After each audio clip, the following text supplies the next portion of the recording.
শেষ বয়স 20 বছর মনো বেকার কাটাইছে, কোনো উপার্জনও করে নাই, সংসারে কামও করে না, শুধু চা দোকান আর গুম। উনি ইচ্ছা করলে পারতো না? কথা বলেন না কেন? আপনি একটা একটা শব্দ শিখেন, একটা একটা শব্দ শিখেন না ইমাম সাহেব থেকে। আলহামদুলিল্লাহ এটাই শিখেন আজকে। এই একটা শব্দ 3 দিন পড়েন। রব্বিল আলামিন, রব্বিল আলামিন, রব্বিল আলামিন, এই পড়া শেষ। এটাই 10 বার পড়ে যান না। কতক্ষণ দরকার? 10 মিনিট?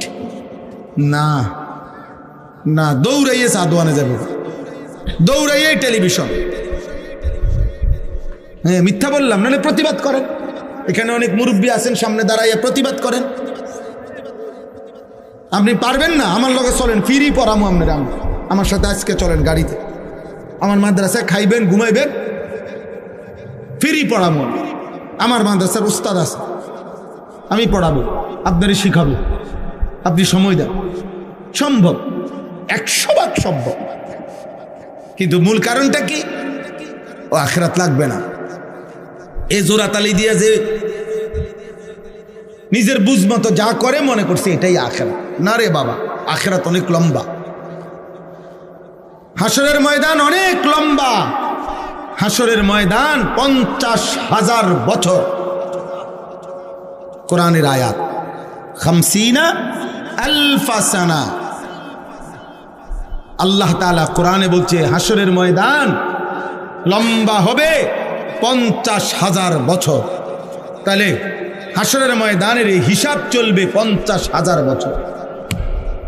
আপনি কি মনে করছেন 60 বছরের এক এক সেকেন্ড, 40 বছরের এক এক সেকেন্ডের হিসাব, লম্হা মুহূর্ত, পলক, চোখের একটা পলকের হিসাব আল্লাহর কাছে দিতে হবে, যত সময় লাগুক। লা তাজুলু কাদামা ইবনে আদম। আল্লাহর নবী সাল্লাল্লাহু আলাইহি সাল্লাম বলেছেন, মিন ইনদা রাব্বিহি হাত্তা ইউসআলা আন খামস। কিয়ামতের দিন কোন মানুষের পা কদম এক সুতা আগে বাড়বে না, এক কদম সামনে যেতে পারবে না। যাকে যেখানে ফেরেশতারা দাঁড় করাবে ওইখান থেকে এক কদম সামনে যেতে পারবে না, যতক্ষণ না আল্লাহর নিকট 5টি প্রশ্নের উত্তর না দিবে। আন উমরিহি ফিমা আফনাহু। 1 নম্বর প্রশ্ন করবে আল্লাহ, বান্দা আমি যেটুকু হায়াত